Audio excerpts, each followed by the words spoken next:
और तेज, और तेज, बस शिकार कुछ ही दूर पर है। राजा काफी दूर तक हिरन का पीछा करता है, लेकिन हिरन भागते भागते काफी ज्यादा घने जंगलों के भीतर घुस जाता है।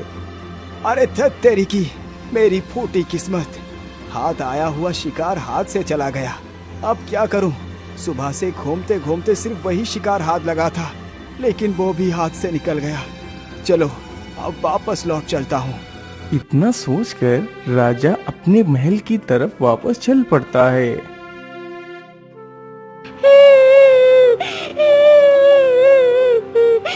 राजा जल्दी से इधर उधर देखता है तो दूर एक पेड़ के नीचे एक सुंदर सी राजकुमारी बैठकर रो रही है।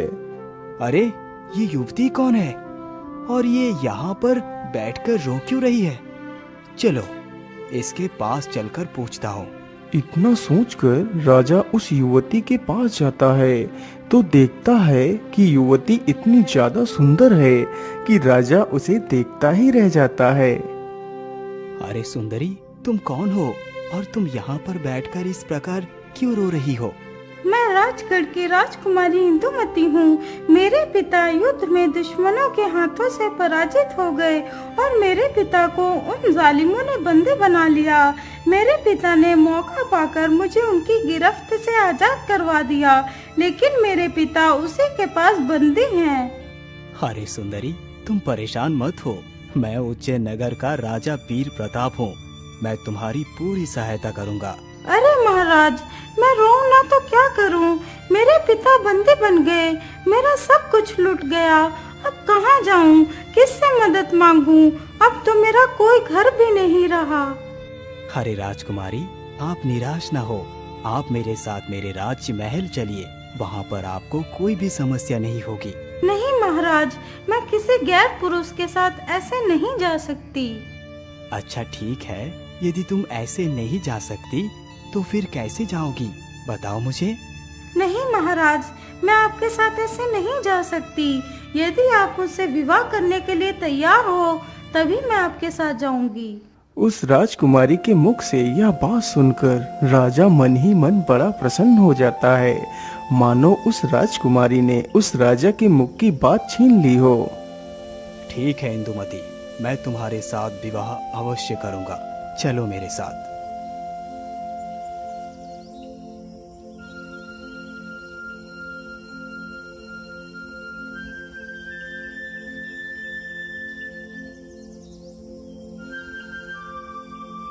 अगले ही दिन राजा का विवाह उस राजकुमारी के साथ हो जाता है।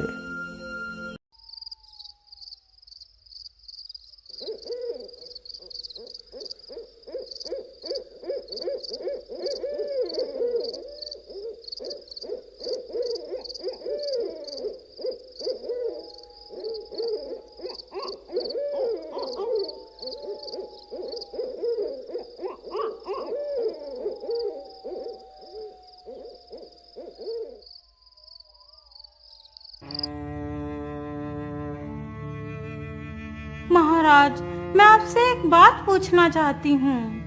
हाँ हाँ महारानी, पूछो। आप क्या पूछना चाहती हो? महाराज, आप मुझसे कभी भी दूर मत होना, क्योंकि आप जानते हैं ना कि आपके सिवा मेरा इस दुनिया में कोई भी नहीं है। अरे महारानी, आप ये कैसी बात कर रही हैं? मैंने आपसे विवाह किया है और मैं भला आपको क्यों छोड़ूंगा?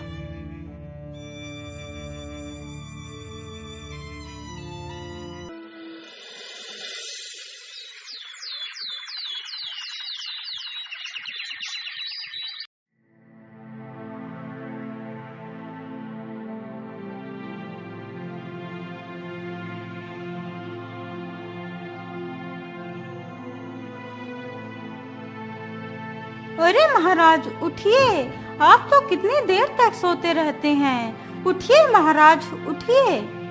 अरे रे रे, ओ हो, आज तो मैं कितनी देर तक सोता रहा। महाराज, क्या आप रोज ही इतनी देर तक सोते हैं? नहीं महारानी जी, मैं रोज इतनी देर तक नहीं सोता।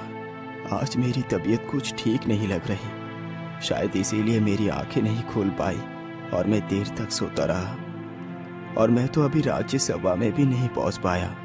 कोई बात नहीं महाराज, अब आप चले जाइए। हाँ हाँ महारानी, मैं जाता हूँ। इतना बोलकर राजा राज्य दरबार में चला जाता है।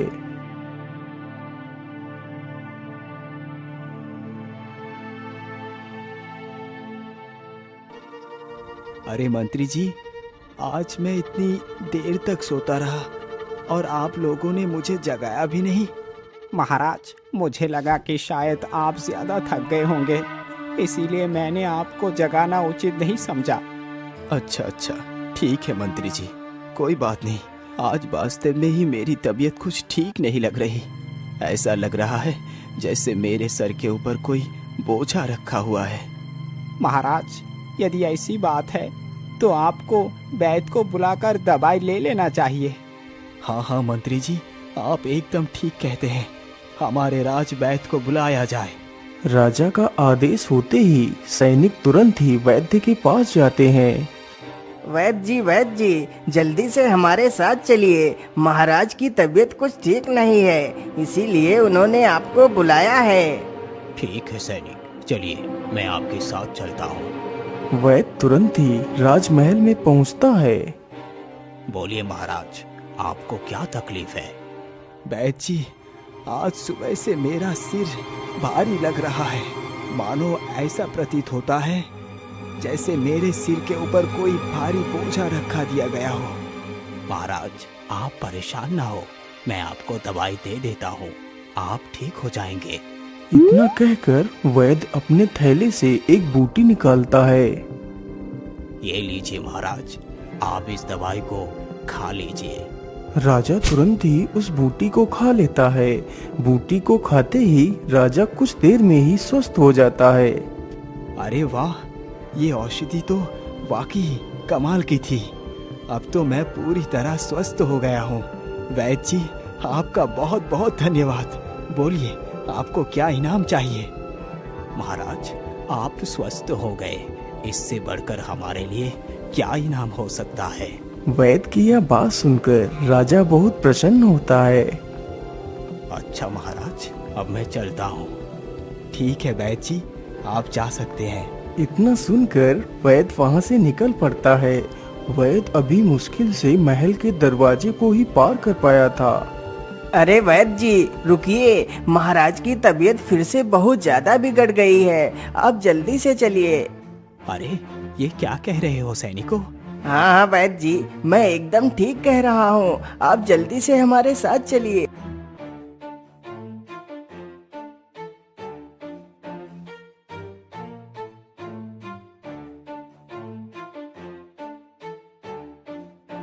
अरे, ये क्या? अभी तो महाराज एकदम ठीक हो गए थे, लेकिन अचानक से इन्हें इतनी जोर का बुखार कैसे हो सकता है? आखिर ऐसा कैसे संभव हो सकता है? मेरी जड़ी बूटी विफल कैसे हो सकती है? क्या हुआ वैद्य जी, आप कहाँ खो गए? मंत्री जी, अब मैं महाराज का इलाज नहीं कर सकता। इसका इलाज मेरे पास नहीं है। लेकिन वैद्य जी, यदि इसका इलाज आपके पास नहीं है तो फिर इसका इलाज किसके पास है? मंत्री जी, महाराज को हमारे गुरुदेव के पास जाना चाहिए। बस वही इस संकट का निवारण कर सकते हैं। ठीक है वैद्य जी, लेकिन हम महाराज को इस हालत में कैसे ले जा सकते हैं? मंत्री जी, वहाँ पर महाराज के अलावा कोई दूसरा व्यक्ति नहीं जा सकता। इसके लिए महाराज को वहाँ अकेले ही जाना पड़ेगा। परंतु महाराज इस हालत में अकेले वहाँ कैसे जा सकते हैं? मंत्री जी, आप चिंता न करें, मैं महाराज को एक ऐसी औषधि देता हूँ जिसे खाकर राजा पूरे एक प्रहर के लिए पूरी तरह स्वस्थ हो जाएंगे। फिर राजा अकेले ही हमारे गुरुदेव के पास जा सकते हैं। ये लीजिए महाराज, आप इस दवाई को खा लीजिए।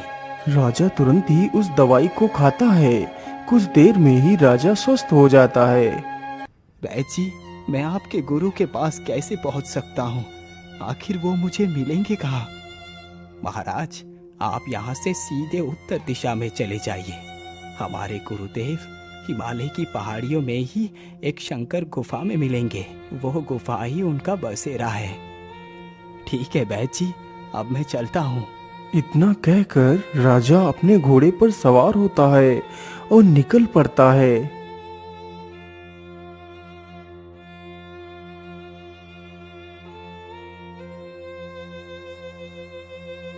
राजा चलते चलते काफी दूर निकल जाता है।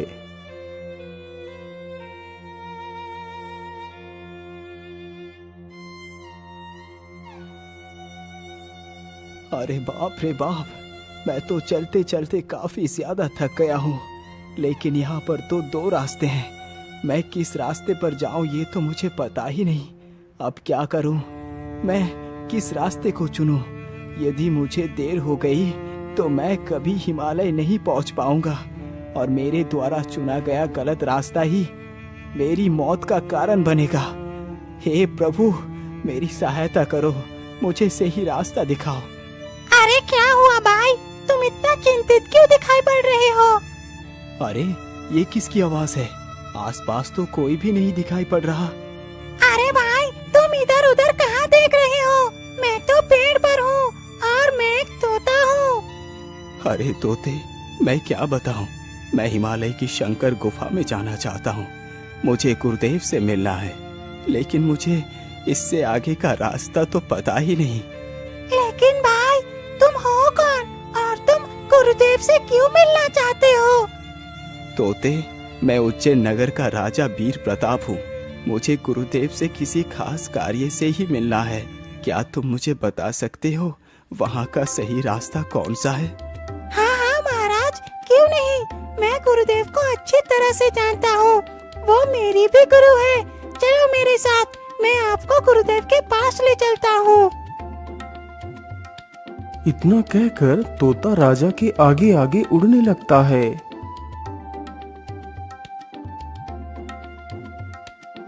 अरे तोते, अभी और कितना समय लग जाएगा गुरुदेव के पास पहुंचने में? मेरी तबीयत तो बिगड़ती ही जा रही है। महाराज, बस कुछ ही दूर पर वो गुफा है। आप थोड़ा धैर्य रखिए, मैं आपको जल्दी ही वहाँ पर पहुँचा दूंगा।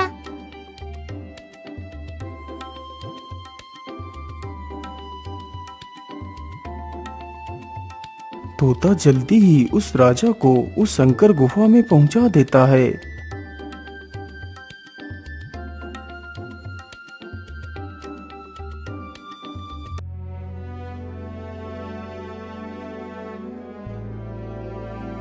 गुरुदेव, आंखें खोलिए गुरुदेव, कोई आपसे मिलना चाहता है। क्या हुआ तोता, तुम इतना शोर क्यों मचा रहे हो? गुरुदेव, उधर देखिए, आपसे कोई मिलना चाहता है।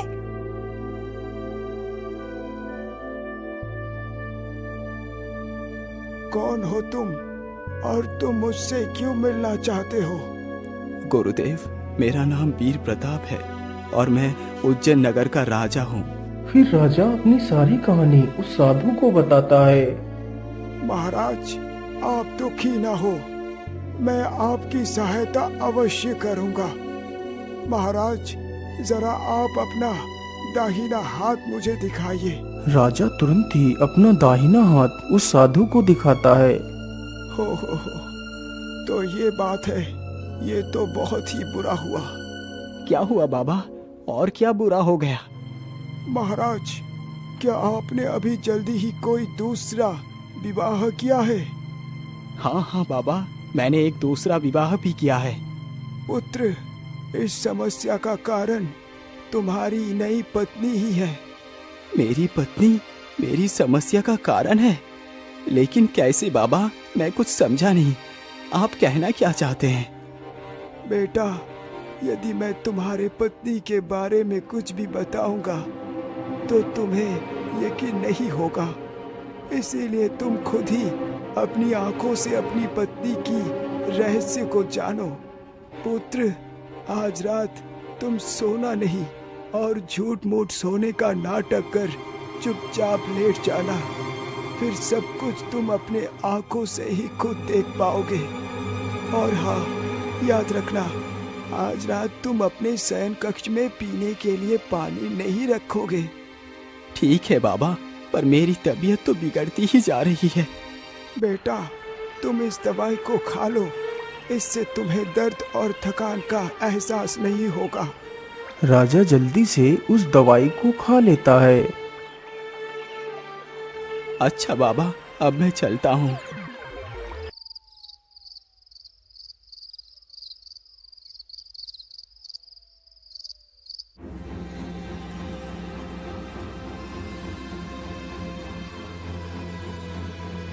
मुझे कितनी जोर की प्यास लगी है। आज तो इसने पानी भी नहीं रखा है। चलो कोई बात नहीं, कहीं बाहर चलकर ही पीकर आती हूँ।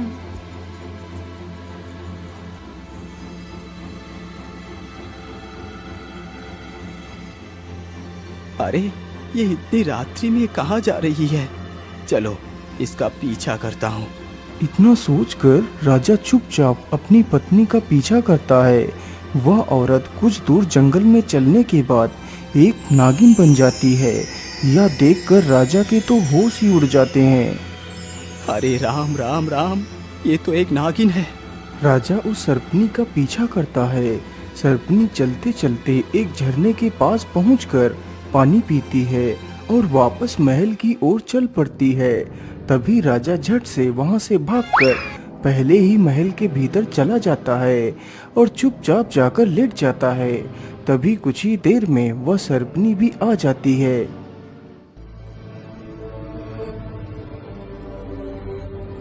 मुझे लगता है राजा गहरी नींद में सो रहा है। यही अच्छा मौका है इसका खून पीने का। सर्पनी की यह बात सुनकर राजा उठकर खड़ा हो जाता है। अरे क्या हुआ महारानी, आप इतनी रात में उठकर क्या कर रही हैं? वो मैं क्या कर रही थी? हाँ, मुझे बहुत जोर की प्यास लगी थी तो मैं पानी ढूंढ रही थी। अच्छा, ठीक है, मैं पानी लेकर आता हूँ। अरे नहीं महाराज, इसकी कोई जरूरत नहीं है। अब मेरी प्यास चली गई है, आप सो जाइए। अरे महारानी, अब तो मुझे नींद नहीं आ रही, तुम सो जाओ, मैं अभी थोड़ी देर में ही सो जाऊंगा।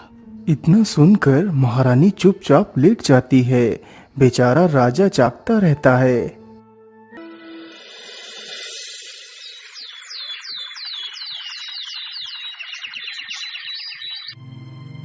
अगली सुबह होते ही राजा साधु के पास पहुंच जाता है और सारी कहानी साधु को बताता है। महाराज, आपने जिस युवती से विवाह किया है वो कोई मनुष्य नहीं बल्कि एक सर्प रूपी राक्षसी है, जो भोले भाले इंसानों को अपनी झूठी कहानी सुनाती है और फिर उनसे विवाह करती है। उसके बाद वो रोज अपनी पति का खून पीती है तथा उसे 11वें दिन मार देती है। यदि वो सर्पनी 11 दिनों तक तुम्हारी जान ना ले पाई तो वो तुम्हारा कुछ भी नहीं बिगाड़ पाएगी, लेकिन इन 11 दिनों में वो सर्पनी तुम्हें मारने की पूरी कोशिश करेगी। बाबा, अब मैं क्या करूं? उस सर्पनी से कैसे बचूं? बेटा, तुम मेरे इस तोते को ले जाओ और इसे अपने पास ही रखना। जब भी वो सर्पनी तुम्हें नुकसान पहुंचाने की कोशिश करेगी तो मेरा ये तोता तुम्हारी रक्षा करेगा। उस सर्पनी से तुम्हें सिर्फ 11 दिन ही बचना है। राजा उस तोते को अपने साथ लेकर चला जाता है।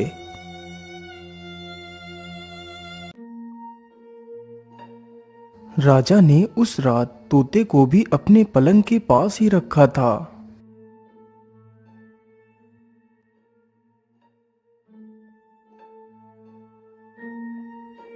मुझे लगता है ये राजा अब सो चुका है। चलो अब अपना काम करती हूँ। इतना सोचकर वह नागिन उठती है और अपने वास्तविक रूप में आ जाती है। तभी तोते की नजर उस पर पड़ती है। महाराज, आंखें खोलिए महाराज, देखिए आपके बिस्तर पर एक सर्प है। राजा के कानों में जैसे ही तोते की यह आवाज गई तो राजा तुरंत ही उठकर खड़ा हो जाता है।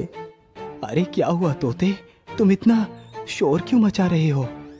महाराज, मैंने अभी देखा कि महारानी एक सर्प बनकर आपको काटना चाहती थी। अरे तोते, तुम कैसी बातें कर रही हो? भला महारानी एक सर्प कैसे बन सकती है? मुझे लगता है तुमने कोई बुरा सपना देख लिया होगा। महारानी तो सो रही हैं। नहीं महाराज, मैं झूठ नहीं बोल रहा, मैंने अपनी आंखों से देखा है। राजा तो सब कुछ पहले से ही जानता था। अरे तोते, मुझे तो नींद आ रही है, मैं तो सोने जा रहा हूँ। इतना बोलकर राजा फिर से सो जाता है। अरे ये तोता तो कितना दुष्ट है, इसकी वजह से मैं अपना शिकार ना कर पाई। कोई बात नहीं, मैं फिर से अपना काम करती हूँ। इतना सोचकर नागिन फिर से अपने असली रूप में आ जाती है। तभी तोता फिर से चिल्लाने लगता है। अरे तोते, अब क्या हुआ? तुम अब क्यों चिल्ला रहे हो? महाराज, मैंने फिर से देखा महारानी को एक नागिन बनते हुए। लेकिन राजा ने जानबूझकर तोते की बात पर ध्यान नहीं दिया। राजा फिर से सो जाता है। तोते की इस हरकत से उस नागिन को बहुत क्रोध आया।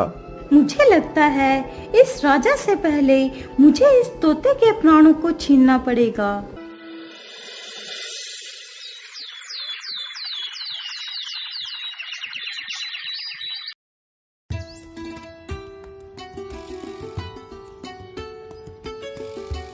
महारानी जी, आप अपना ख्याल रखना, मैं जल्दी ही शिकार से वापस आ जाऊंगा।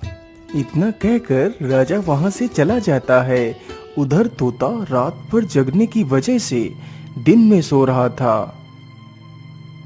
अच्छा बेटा, रात भर मुझे परेशान करके तो दिन में सो रहा है, लेकिन अब तो कभी भी इस नींद से नहीं जाग पाएगा।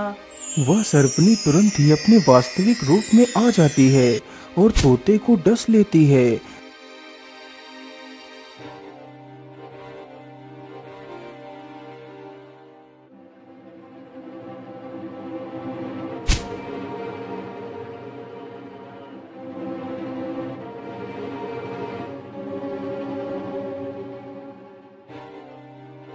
चलो, जंगल में तो काफी समय गुजार लिया, अब जल्दी से वापस चलता हूँ। अब तो सिर्फ 2 दिन ही बचे हैं 11 दिन पूरे होने में। ये सब कुछ सोचकर राजा वापस महल की तरफ चल पड़ता है। राजा चलते चलते वहीं से गुजरता है जहाँ वह बेचारा तोता मृत पड़ा था। अरे ये क्या? ये तो तोता मेरा ही लगता है। राजा तुरंत ही अपने घोड़े से नीचे उतरता है और उस तोते के पास जाता है।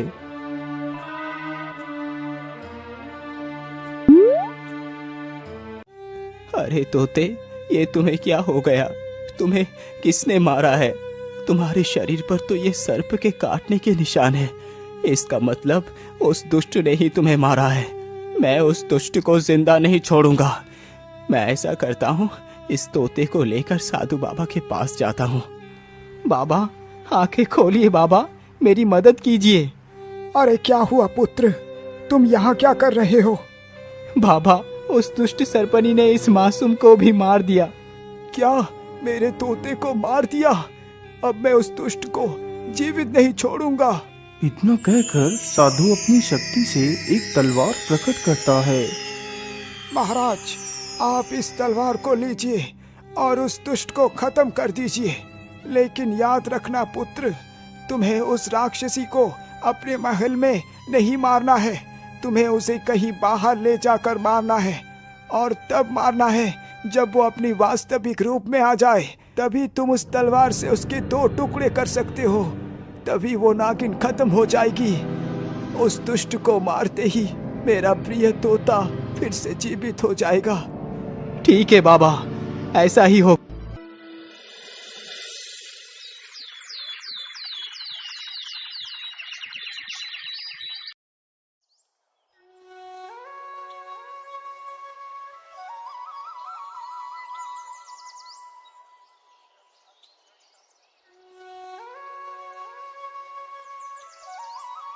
महारानी जी, यदि आप बुरा ना माने तो आज हम कहीं घूम कर आते हैं।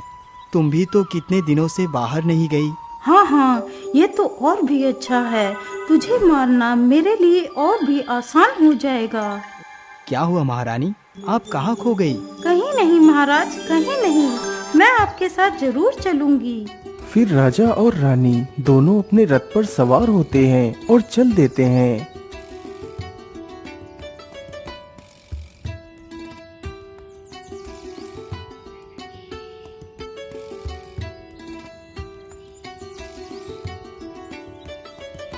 उन लोगों को घूमते घूमते शाम हो जाती है। अरे सारथी, अब तो जल्दी ही रात होने वाली है, इसीलिए हमें किसी से आश्रय लेना चाहिए।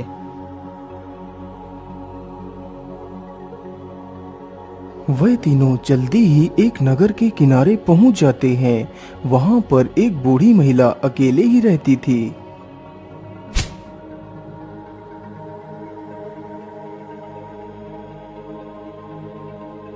अरे माँ जी, मैं आज रात अपनी पत्नी के साथ आपके घर में आश्रय लेना चाहता हूँ। इसके लिए मैं आपको जितना कहोगी उतना धन दूंगा। हम कल सुबह ही यहाँ से चले जाएंगे। ठीक है बेटा, तुम्हारा जब तक जी चाहे यहाँ पर रह सकते हो।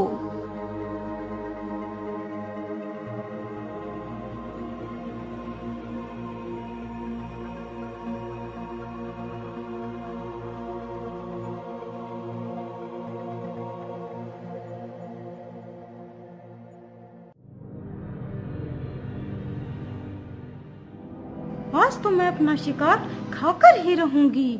बहुत समय खराब कर लिया इस मूर्ख राजा के पीछे। इतना कहकर वह दुष्ट सर्पनी अपने वास्तविक रूप में आ जाती है। राजा तो इस पल का इंतजार ही कर रहा था। जैसे ही वह सर्पनी राजा की तरफ बढ़ती है, तभी राजा उठ खड़ा होता है और अपनी तलवार से उस नागिन के 2 टुकड़े कर देता है। इस प्रकार वह राजा के हाथों मारी जाती है।